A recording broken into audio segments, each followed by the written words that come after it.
আমি আল্লাহ পাক রব্বুল আলামিনের কালামে হাকিম থেকে এক টুকরো আয়াত শরীফ তেলাওয়াত করছি। আল্লাহ বলেন, হে ঈমানদারেরা, হে বিশ্বাসী বান্দা বান্দীরা, তোমরা আমি আল্লাহর জিকির খুব বেশি বেশি পরিমাণে করো।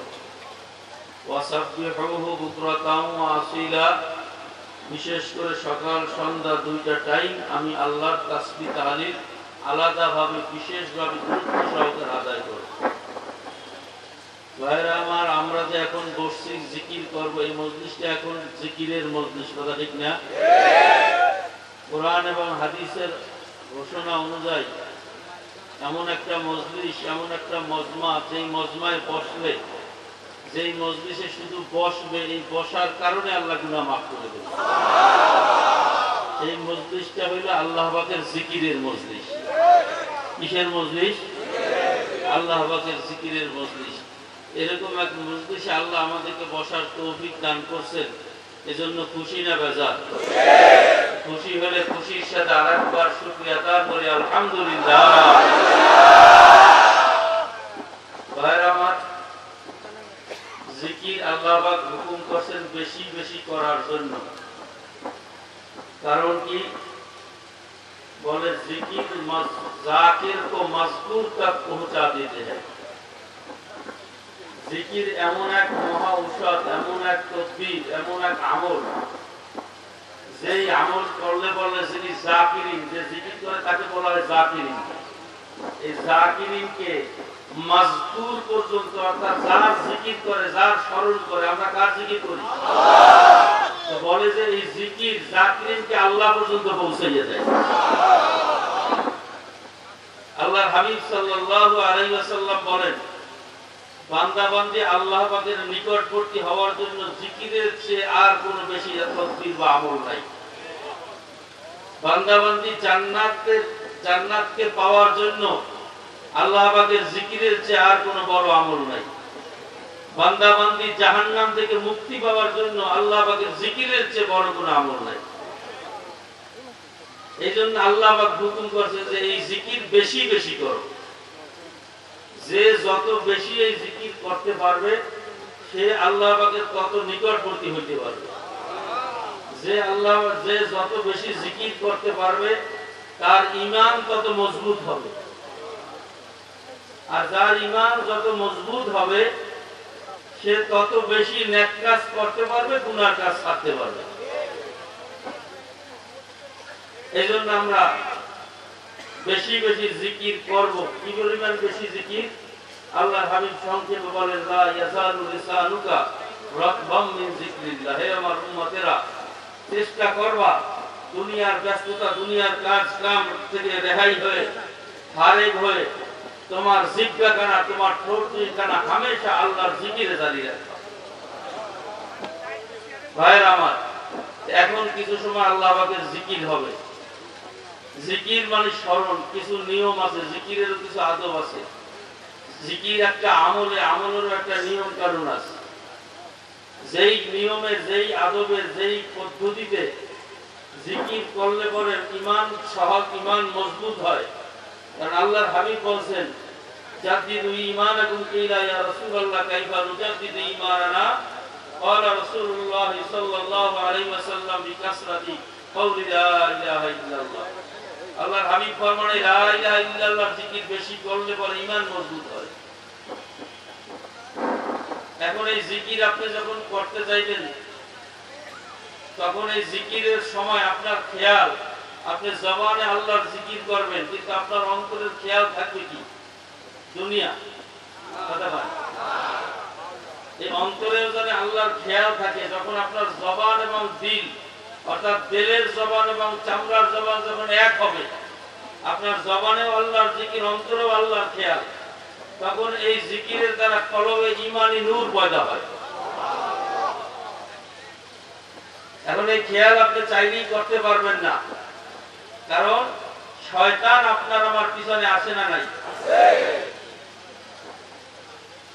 আল্লাহর হাবিব ফরমান, শাইতানু জাসিমুন আলা কলবি ইবনে আদম ইযা যাকারাল্লাহ ফানাসা ওয়া ইযা গাফালা ওয়াসওয়াসা। হে আমার উম্মতেরা, তোমাদের প্রত্যেকের সিনার ভিতরে একটা কলব নামক বস্তু আছে, গোশতের টুকরা আছে, ওই কলব নামক গোশতে বা বস্তুটা যখন ভালো হয় মানুষটা ভালো হয়, কলব নামক বস্তুটা যখন খারাপ হয় মানুষটাও খারাপ হয়। এই কলবের উপরে শয়তান জাসিমুন আলা কলবি ইবনে আদম, এই কলবের উপরে শয়তান চঙ্গল মারিয়া বসিয়া থাকে। যখনই তুমি আল্লাহর জিকির শুরু করবা তখন শয়তান কলবের থেকে ভাগতে বাধ্য হয়। যখন পাখিটার বাসা ভাঙিয়ে যায় আবার বাসার দূরে গিয়ে বসে থাকে, আবার বাসা আসার জন্য চেষ্টা করে না?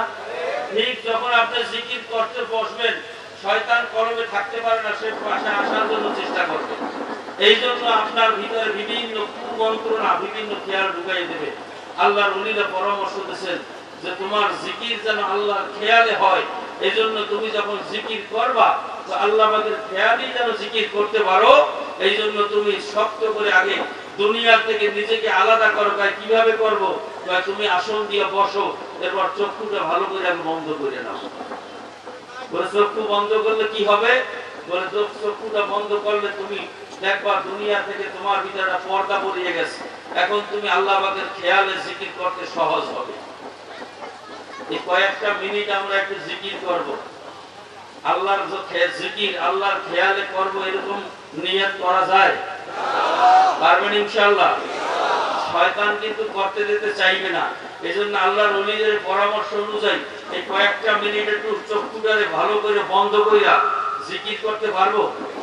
চক্ষু বন্ধ করতে চাইলে দেখবেন শয়তান বিভিন্ন ওয়াসওয়াসা দিয়ে আপনাকে খেয়াল ছুটাই দিতে চাইবে, কিন্তু আপনার খেয়াল ঘুরাই আনতে হবে যে না শয়তান, আমি এই চক্ষু আল্লাহর জিকির করতেছি, খেয়াল আমার ছুটাবো না, আমি চক্ষু খুলবো না। এরকম হিম্মত সাহস করার ক্ষমতা, এরকম নিয়ত কারা কারা করতে পারেন? পারবেন ইনশাআল্লাহ? আলহামদুলিল্লাহ, হাত নামান। সবাই এখন একটা আসন দিয়ে বসেন।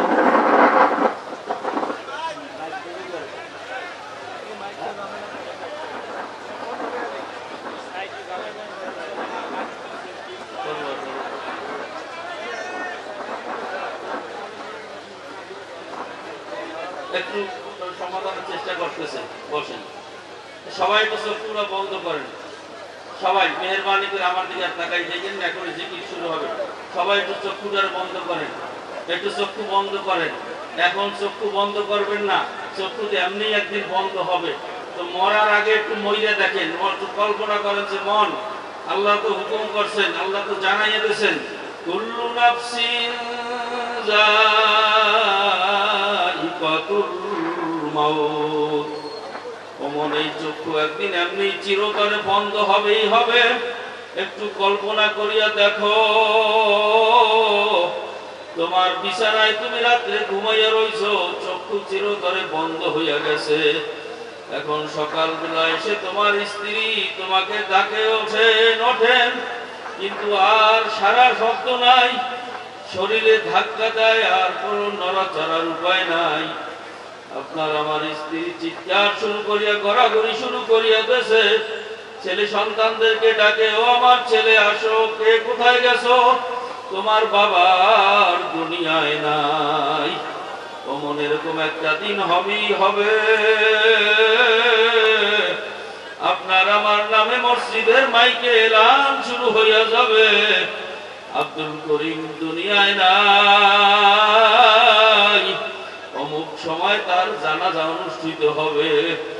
যখন দুনিয়াব্যাপী সমস্ত জায়গায় এলান হয়ে গেছে আব্দুল করিম আর দুনিয়ায় নাই, এখন তাকাইয়া দেখেন আপনাকে আমাকে সোজা করিয়া শোয়াইয়া একটা চাদর দিয়া ঢাকিয়া রাখছে। এখন আত্মীয় স্বজনকে খবর দেয়, পাড়া প্রতিবেশীকে খবর দেয়, সবাই আসিয়া আসিয়া মুখটা জাগাইয়া দেখে আর চোখের পানি ফালায়। আহারে, এই তো গতকালকে একসাথে বাজারে গেছিলাম, এই তো গতকালকে একসাথে চা খাইছিলাম, আজকে আর দুনিয়ায় নাই। এখন আপনার আমার ঘর থেকে আমারই সন্তান, আমার স্ত্রী আমাকে চিরজীবনের জন্য ঘর থেকে নামাইয়া দেয়। যেই ঘর কত কষ্ট করিয়া কামাই করিয়া করলাম, আমার টাকার ঘর, আমার টাকার বিল্ডিং থেকে আমার চিরজীবনের জন্য নামাইয়া দেয়। এই ঘরে আর কোনদিন আসতে দেবে না। আরে আমাকে এখন দুনিয়ার জমিনের উপরে আর কেউ জায়গা দেবে না, সবাই ধরাধরি করিয়া নিয়া সাদা 3টা কাপড় দিয়া এমন ভাবে পেঁচাইয়া ফেলাইবে, আমাকে একটা প্যাকেট বানাইয়া বিদেশে চালান করিয়া দেবে। চাইতাকে দিয়া জানাজা পড়াইয়া দাবি দেওয়া সারাইয়া আমার জন্য মাটির নিচে একটা গর্ত বানাইয়া রাখছিল, ওই ঘরের ভিতরে আমাকে শোয়াইলো। বিছানাও দিল না, বালিশও দিল না, কোনো বাতিরও ব্যবস্থা করলো না, বরং বাঁশ দিয়া মাটি দিয়া এমন ভাবে আটকাইয়া দিল দুনিয়ার 1 ফোঁটা আলো পর্যন্ত ওই কবর ঘরে আর পৌঁছতে পারলো না। এখন তাকাইয়া দেখি এই কবরে আমি একা। এখন এই কবরে আমার ছেলেও আসলো না, মেয়েও আসলো না, বন্ধু বান্ধব আত্মীয় স্বজন কেউ আর রইল না।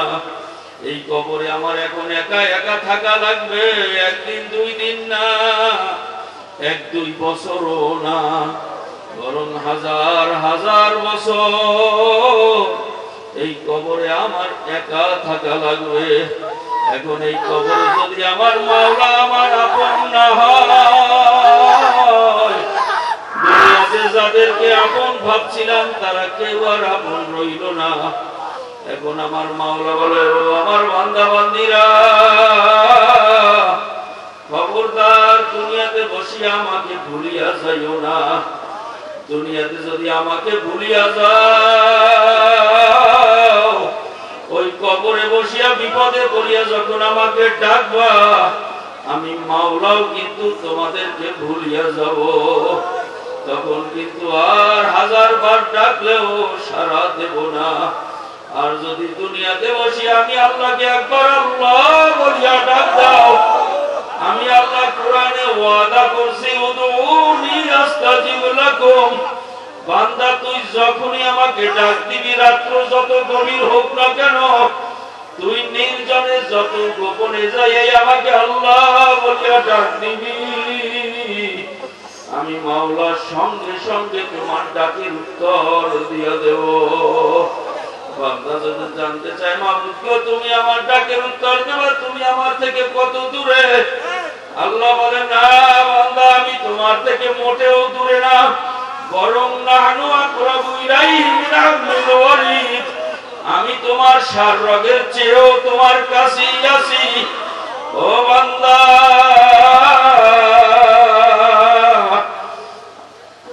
ওয়াফি আনফুসিকুম আফালা তুবসিরুন, বান্দা আমি তোমার মধ্যেই আছি, তুমি কেন আমাকে দেখো না?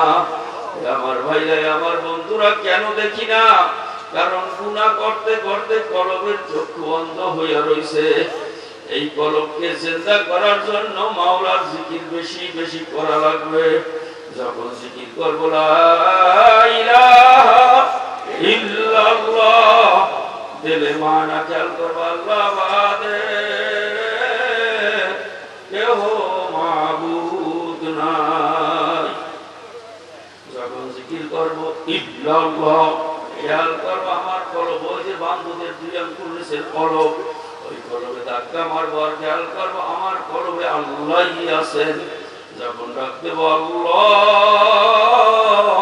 খেয়াল করব আমার মালিককে আমি ডাকতেছি, আমার আল্লাহ আমার ডাকের উত্তর দেয়, লাব্বাইক আব্দি, বান্দা আমি তোমার কাছেই আছি, তুমি আমাকে বলাও কেন? একটু চক্ষুটারে বন্ধ করিয়া খেয়ালের সাথে জিকির করতে থাকেন, লা ইলাহা ইল্লাল্লাহ, লা ইলাহা ইল্লাল্লাহ।